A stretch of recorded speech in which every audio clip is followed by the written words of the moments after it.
All right. So Grandma Moz, Steve and I are here today to talk about a cloud storage project we're working on with the Ontario Council of University Libraries. And does everybody here know what the Ontario Council of University Libraries is? Cool. There are 21 university libraries in Ontario. So I'm going to start off by talking about sustainability and the growing need for preservation quality storage in memory institutions in order to frame this talk. Then Graham and Amaz are going to talk about their findings from research in private cloud storage platforms and then the technical aspects of the implementation of the local cloud storage network. And then Steve is going to talk about the specific goals and maybe wax a little philosophical about all of it. So, if I can use this thing. I have questions for you. So what I want to do here is kind of get an idea or show our hands, see how people have begun thinking about this. So just raise your hands where applicable. How much storage do you anticipate needing in the next 3 years? 10 terabyte or less? This is for your organization. 10 terabyte or less. That's kind of like the bare minimum. So everybody should raise their hands. Please? Okay, fine. Tens of terabytes? Hundreds of terabytes? Petabytes? Okay, cool. So what type of objects are you looking to store? Are these big, huge objects, a bunch of small objects, or a combination of both? So C, raise your hands. I'm not really good at this.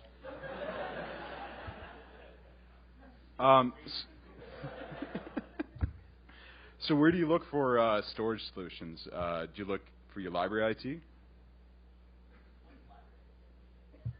The IT department in your library. Okay.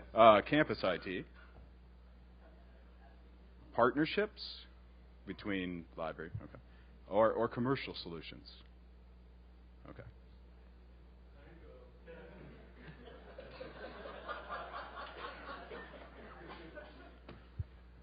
Does OCLC have a product?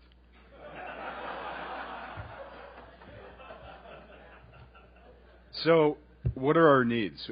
We've been looking at more than 10 years for some libraries engaging in digitization projects. Peter talked about this yesterday with their projects. Others are engaging in mass digitization projects. Others are acquiring massive born digital collections of audio and video. And university libraries are now engaging in research data archiving. Moreover, long-term preservation of digital content requires active management, which requires facilities for storing digital content online. So it's monitoring its fixity and migrating to new formats over time. That's just a little bit of it, not all of it. So sustainability. Since we're talking about storage, that worked? Okay, nervous about hitting that button. Since we're talking about storage and long-term preservation, we need to have a conversation about sustainability. And there's no better way to have this conversation to use the 6 takeaways from the Blue Ribbon Task Force on Sustainable Digital Access. So the first one, recognition of the benefits of preservation by decision makers. So what we want to do is, how many of you have preservation explicitly written into your strategic plan? Okay. Are the benefits of preservation recognized at your local institution? Do you have a statement emphasizing the importance of preservation as part of your mission or the institution's mission? Some hands. Okay. Okay.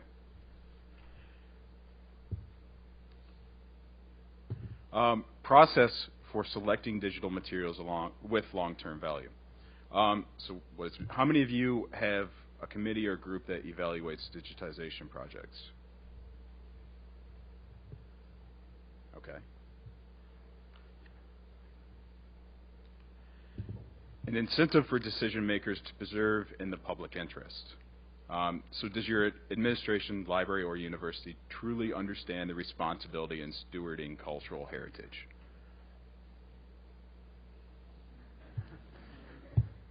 I won't say anything about the federal government.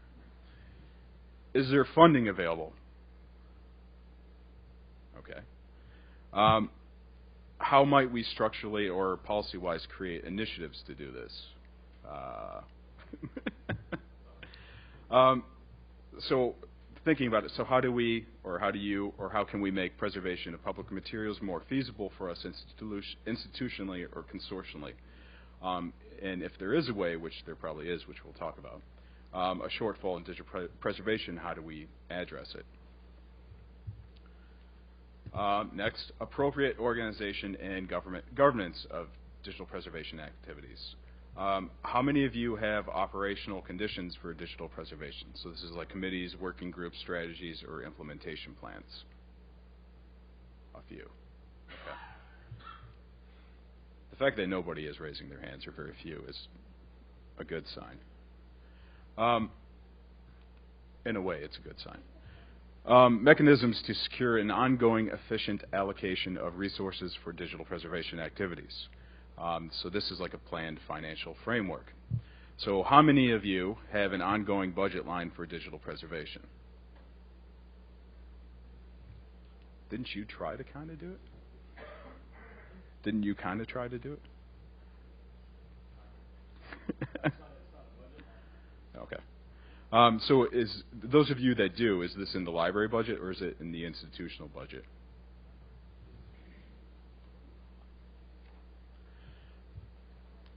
So then finally, timely actions to ensure access. So we talked a lot about allocation of resources, and then we've talked about how, not really, these are notes from last time. I'm going to skip this, sorry. And then before I hand it off to Graham, so think about all the 6 points that we went through and how like kind of not too many people raised their hands. And this is how you do digital preservation. And if it's that difficult to do that in a single organization, wouldn't it be easier to do it as a bigger team? So from the IT perspective, I totally stole this slide from Adam Jacob, who's the Chief Development Officer at OpsCode, who built Chef. And he uses it in some excellent talks he does on how not to run an IT department and how to build relationships with other departments in your organization. And this is his perspective on what the typical perspective of IT departments is, which is professional roadblockers. So that's not what we're trying to do here. But I'm going to talk about 3 trends in IT right now that will help us provide at least the technological answers to some of Nick's questions, which are really everyone's questions, and which allow us to build on the work of others to create our own large, locally housed preservation and data repository. And with respect to technology, make it clear from the outset that what we're talking about here is open source technology for web and database operations and data center automation. This is definitely not the only technology environment available, but it's currently one that well suits the needs of libraries seeking to do something like what we're trying to accomplish here. There are many reasons for this, but 2 key ones are the typically fast release cycles of active open source projects, and which help them respond to user need and industry change, and the way in which many open source licensing models allow open source projects to become building blocks of other open source projects. Islandora, thank you, is an example of that. The first trend is server virtualization, which is not at all new, but is the operational building block for what will follow, and is now the assumed environment for any IT operation.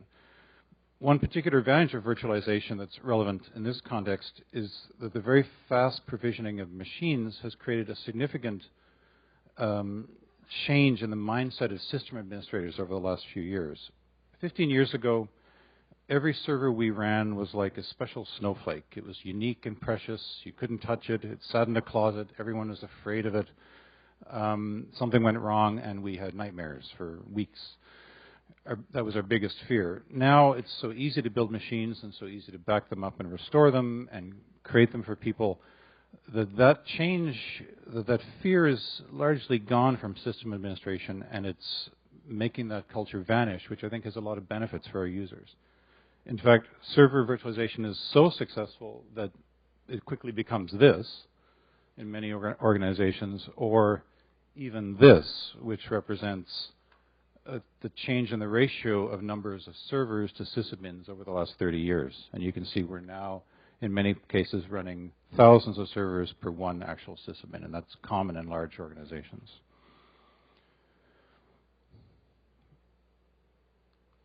Second is configuration management. Exponential server growth like we've seen requires systems and tools to manage servers themselves, essentially meta servers.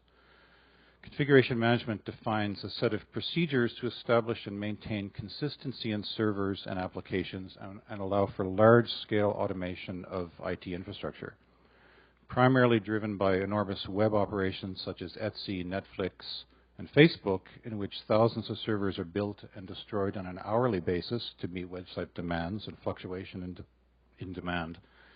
Configuration management and its associated buzzword DevOps have the potential to completely overhaul IT operations that adopt them, and they're widely in use now in Scholars Portal and U of T library operations. Puppet and Chef are the two leading configuration management platforms. They both have open source offerings, and I'd recommend people try them if they have the chance.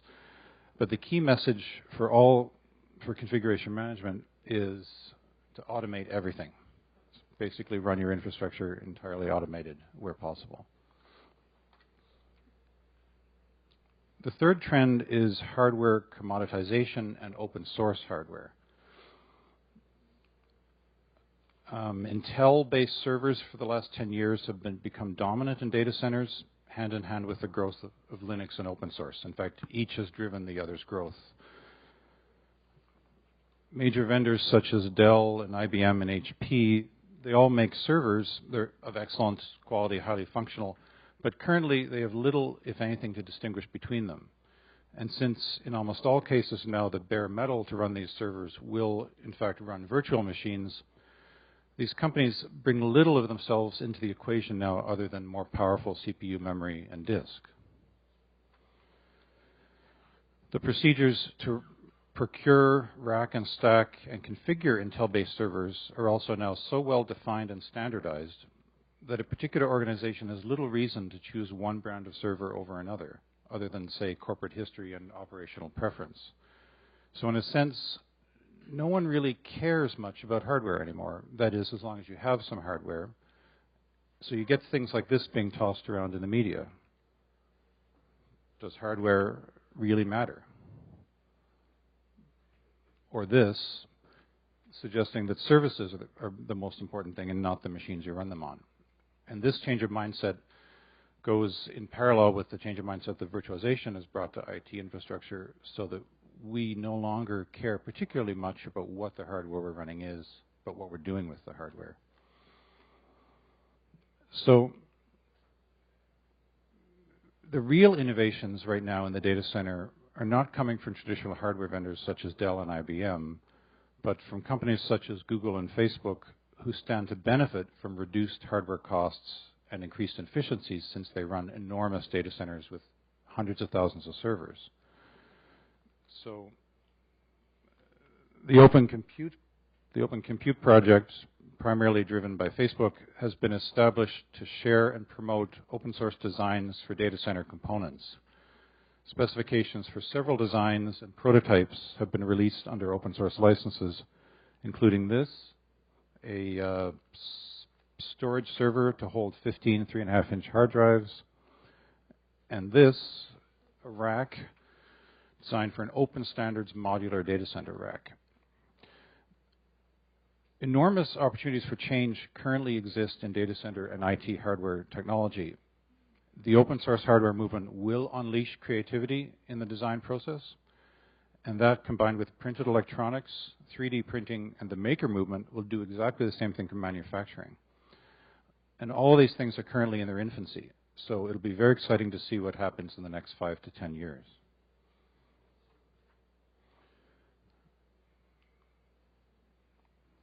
But the perceived lack of hardware innovation by major vendors is offset by the fact that most IT innovation now takes place at the software level. And with hardware standardized and being taken for granted, there's a trend to replicate the specialized functions of custom vendor hardware using software, particularly with respect to storage and networking.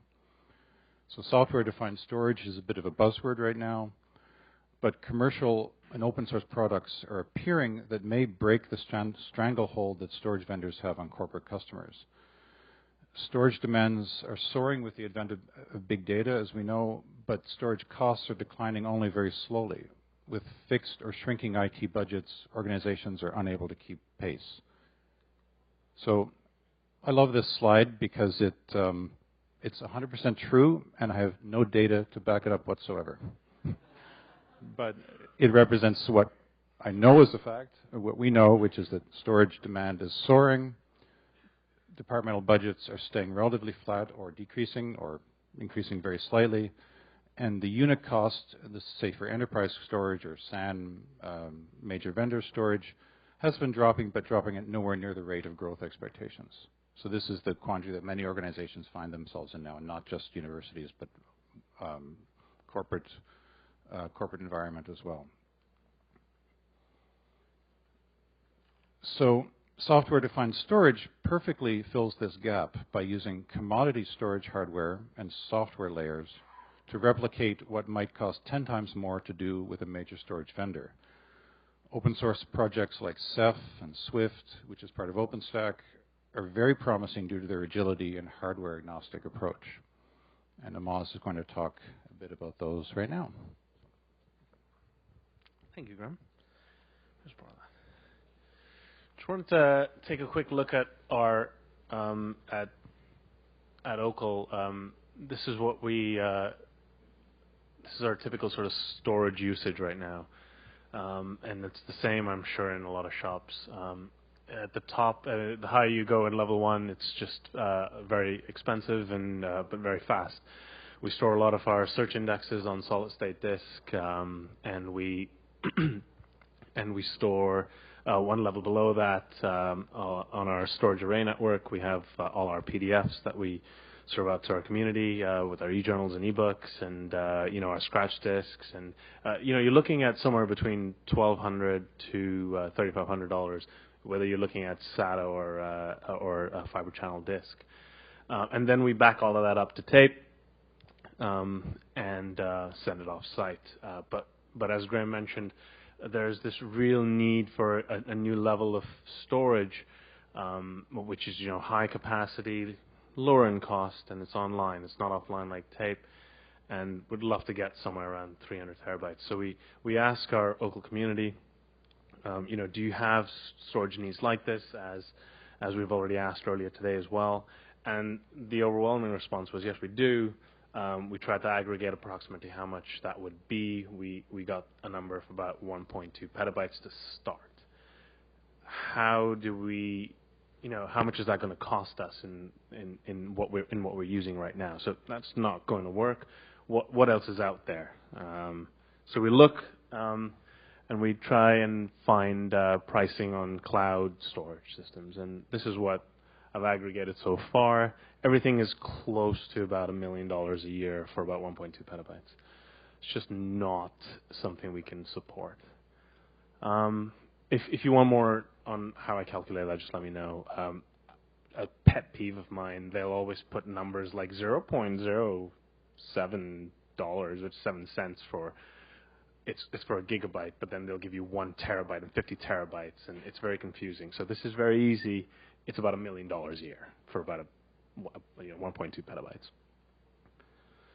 So we're thinking, well, can we do this ourselves? And as Graham mentioned, with all the trends that have been happening, and with the way we have virtualized our systems, we think we can do this. We can use open source software and hardware and achieve this. So each one of those racks is a rack similar to what Graham mentioned. It has 2 storage pods, a UPS.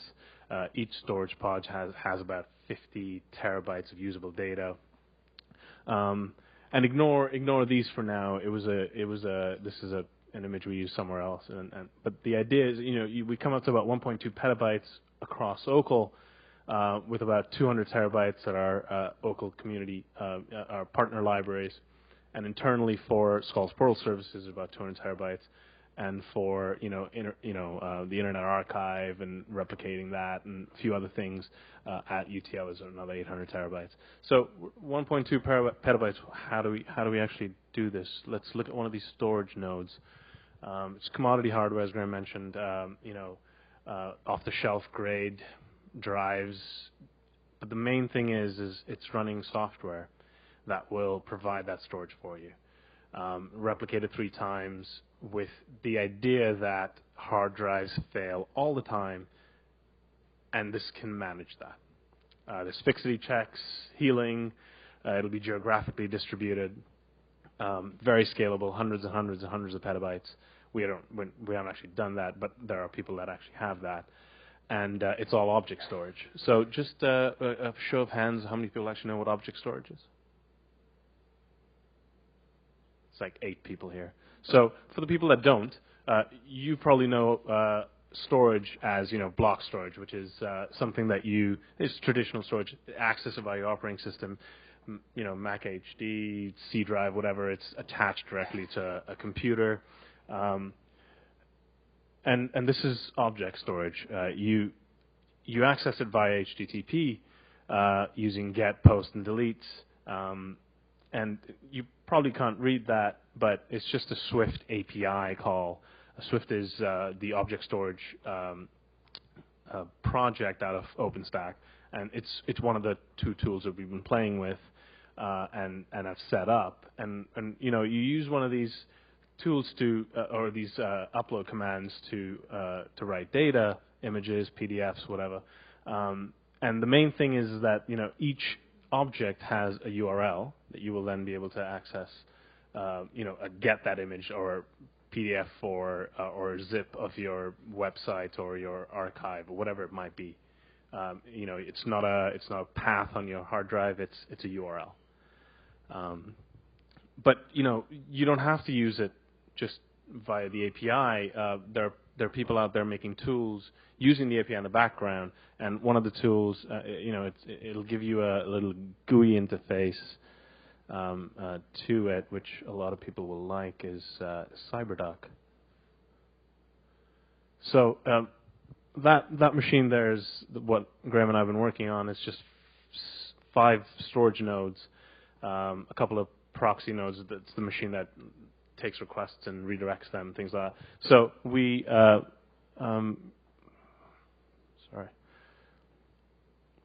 So just like FTP or SCP or something like, you'll access it, and this is what it might look like. This is what the Yokel one will end up looking like. Each one of these is, there's no concept of a folder; they're all paths. But you can dump your files in here and access them later via URL. So I figured I'd just do that real quick. And I'm getting a little thrown off by our... Where's my Finder?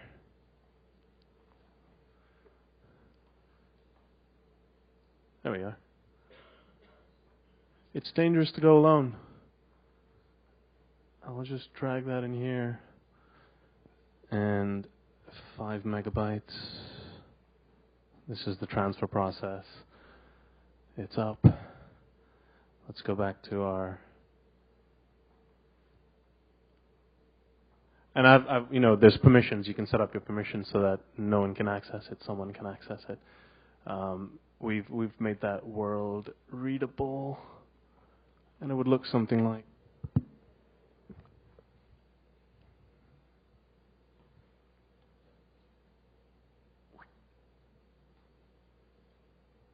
Ta-da! So, you can use traditional tools to do it as well. We plan on building more tools to do that.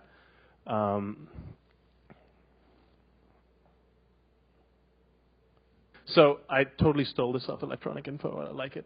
It represents all the universities in Ontario, which is us.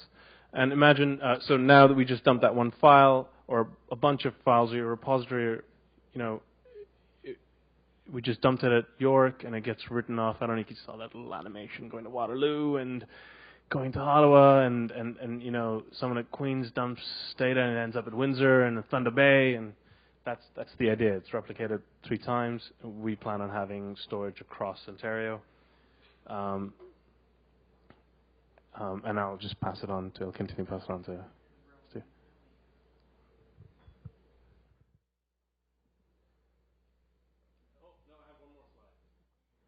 How much is it going to cost? We think we can do it for about $350 per terabyte per year, which amounts to about $420,000 for that 1.2 terabytes. Come talk to us a little later, and we'll explain that to you. So I'm the last person who's going to talk, and I think my role is to kind of bring it back around and ask, like, so what? So what for libraries? This is a cool project, but, like, why do we care?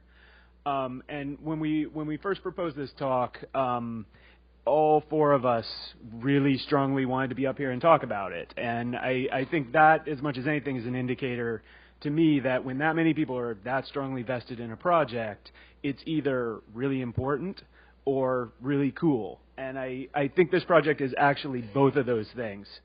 Thank you. So I think this project is really cool because we have a ton of uses that we need this stuff for. We've kind of been talking around this today and yesterday the whole time. When we're talking about shit disappears, we need a place to put it. We've got a ton of shit we need to make sure it doesn't disappear. That starts with the Scholars Portal platforms. We have a ton of content in PDF, ArcGIS files, numeric data stuff, things like that, and it's growing, and we need more space for it. But there are a lot of other uses that we have for it, too. Our instance of Dataverse is one, as well as some of the other research data management initiatives that we're working on. And if anybody in here who works with research data kind of knows that it can be really spiky, right? You can be looking at 2 different projects from the same funding initiative, and one of them will have like 4 Excel files that'll be the outputs of the research group, and the other one will have 20 terabytes of instrument data. So if you want to kind of get out in front of some of that, you need to have some capacity to grow and be able to get in and interact with those researchers, because they don't often have time to wait around for libraries to get their ass in gear. Institutional repositories are another big use case in library land, obviously. We kind of all have these at this point. We need some place for this stuff to go. They may or may not be on aging hardware or whatever. They need to be moved somewhere where they're kind of freed from that cycle of death and rebirth.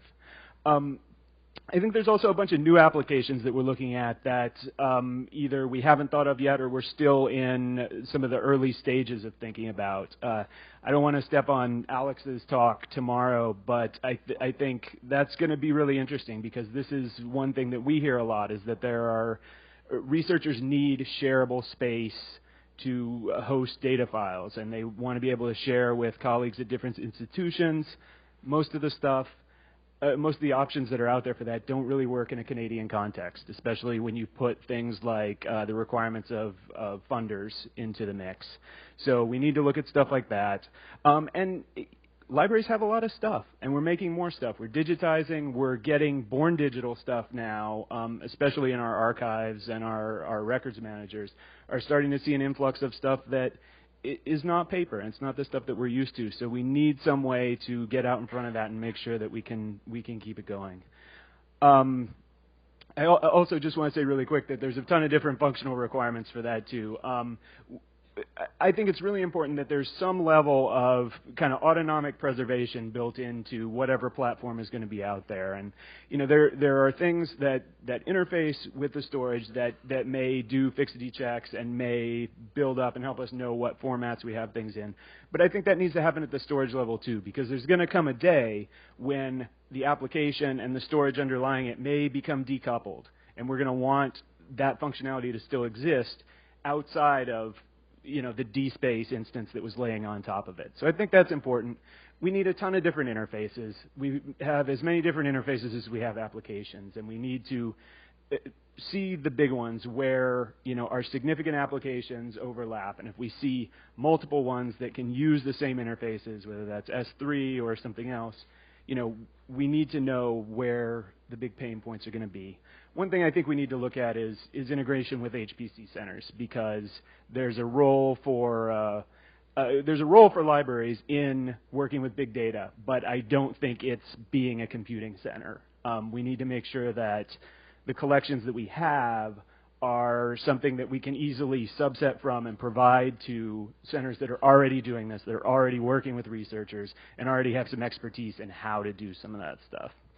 So I said it was cool, and I said it was important. And I think that it's important for a few reasons. The first of which, nobody really needs any reminder of, is cost. Our storage requirements are increasing faster than our capacity is, and we need to find some way to kind of get that ratio back under control. This is nothing new to everybody. We also need to figure out how to do that in a climate of austerity, which, if you work at a university, you are kind of in that climate now. Jurisdiction is a big one, too. I'm not going to really harp on this. I think you guys know what I'm talking about. It's one thing to talk about this in the context of ETDs and journal articles, but it's another when we start talking about electronic records from our university archives. We need to make sure that the materials that we're collecting and that we're archiving are in a safe space from a legal perspective.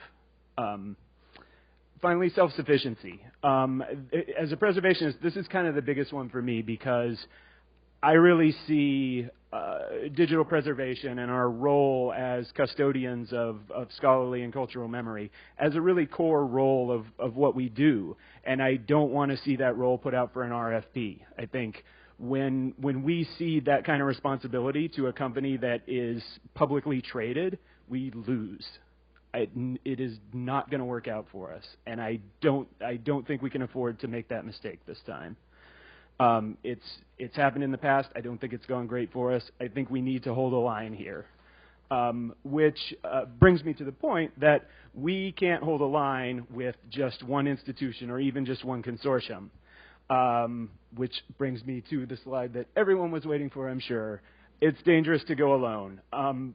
We have to do this together. We can't, whether it's at a provincial level, like Amaz was talking about, or at a national level, we have to make sure that we're pulling together and we're working on distributing things that need to be distributed, and that we're working to solve problems in a coordinated manner. When we did this presentation, we kind of picked this topic and obviously had to find a way to make this slide go in. And if you think about it, it's not really the most relevant joke, because we don't have anything for anybody to take, right? This is not a product. It's an initiative that we're working on. So we don't have like some grand map for how this is going to be played out and how you can do it. We're going to be experimenting. We also don't have any kind of great book to tell you this is how you do it X, Y, and Z. We're going to be doing it in public. We're going to be doing it in consultation with OCL community members, and we're going to bring our results and our findings out to the library community, because that's the way that we operate. So at the end of the day, I think all we can say is there's going to be a cloud of some sort. And if that's something that you can take and run with, then I think we're all going to be better off and we're all going to be happy. I wanted to address a couple of points that Peter brought up yesterday, talking about the University of Alberta experience. And yesterday I was going to put a new slide together, and then I was looking at this one that I would be transitioning from and decided that there's pretty much a perfect 8-bit representation of the guy himself there, so maybe I won't do that. Maybe I'll just leave it on this one. But we talked about this. He talked about it. Everybody has talked about this. We have to do this stuff together, and we have to do it in an egalitarian way. I think we need to collaborate frequently. I think we need to collaborate promiscuously. And I think we need to be really open to having partners that we're not used to working with, that we may not be comfortable working with, but who we think can help us achieve the goals that we want to achieve. I also want to talk about monoculture, which you brought up, and I think that's a real danger anytime you start moving toward industry standard tools. And that's simply because sometimes the tools are so damn good that everybody uses them. I think that's okay, but I think as we, the people who are defining how we want it to work and how it's going to work, I think we need to focus on, as librarians, focus on protocols, not necessarily on specific tools. If we can define ways that things should interact, regardless of what platform they're on, I think that makes that lays the groundwork for a more kind of heterogeneous ecology in which this kind of preservation is going to take place. And you know, any preservation environment that is extremely homogeneous is also extremely brittle. So in closing, I just want to say, you know, these are kind of the reasons why we think this is important at OCL. These are our partners, and I think if these 10 partners that are Ontario universities are willing to kind of put money down and put the time and effort of their staff people into doing it, I think we should probably take that as a sign that it's a good thing to do across Canada. And, you know, let's partner and let's talk about this. It's not, again, we're not making a product. We're trying to build some momentum around an initiative that we think is important. So, you know, if you want to talk about it, if you think there are services that should happen, come talk to us. Any questions?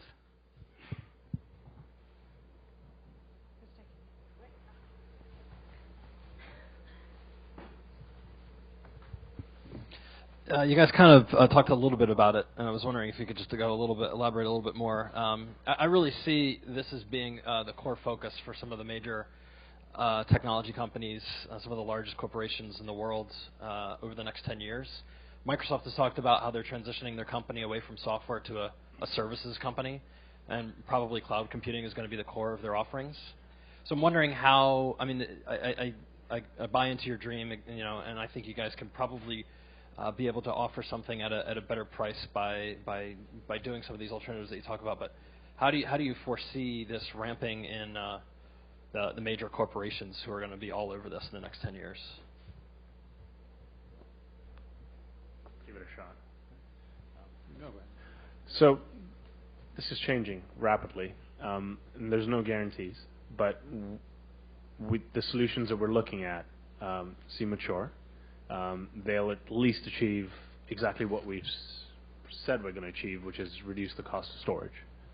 If anything above and beyond happens from that, that's gravy. There are companies that are going to be coming out, and like you mentioned, and they're going to be offering maybe at the same price. There are other things that Steve mentioned that are important to us.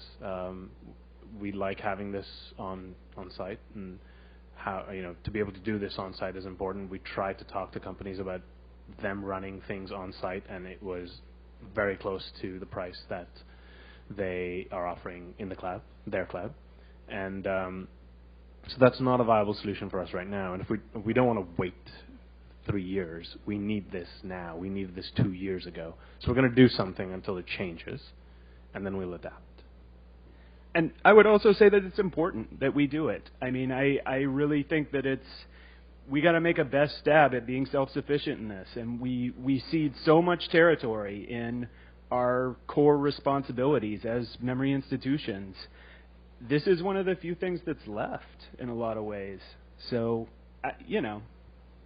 Another aspect is that we're looking at this as a storage service for the local community for the future, as in not 5 years the length of an RFP response from a vendor, or every 3 years Microsoft or another company has to redo their cloud into a new product.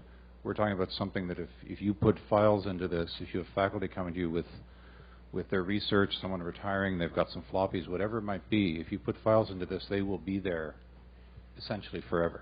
And after that point, that user in your community no longer has to concern themselves with the ongoing preservation and storing of their zeros and ones. This thing will. And that's, I think, is a big selling point. And finally, Steve touched on it during his portion, but it's kind of explicitly jurisdiction. We're in Canada. We don't want our data in the U.S., to be honest. Well, I think these companies will probably have warehouse data centers in these countries all over the world. But they're still a U.S. corporation. Yeah. But it's a U.S. corporation, so... Okay, guys, I think we can take one more question. Dale has the mic, so I'm going to give it to him, and then we're going to have I was to actually going next to session. pick up on that same thing, which is the jurisdictional issue. I don't really care if those companies have data centers in Canada, because they're not going to guarantee network security, and they're not going to guarantee where those things are going to replicate. They're just not going to be able to provide those kinds of service guarantees. So I think that does matter, and I think also the price point matters. commercial services are going to come in aimed at commercial entities. And, lots of things get academic pricing. I don't think this is one of those things where we're going to be a big enough market that it's actually going to coalesce into some sort of bargain rate that we can't beat hands down with our eyes closed doing it together. So, yeah, I totally agree. And, the functionality is going to be different too. If you're working off a commercial offering, functional requirements are different. And, I see it as a winning proposition if we start putting expertise into building something that lives and is owned by libraries. Then it's not just another application that we're pouring money, both our money and our effort into, to build something that we don't own. Give him a hand, please. Thanks very much, guys.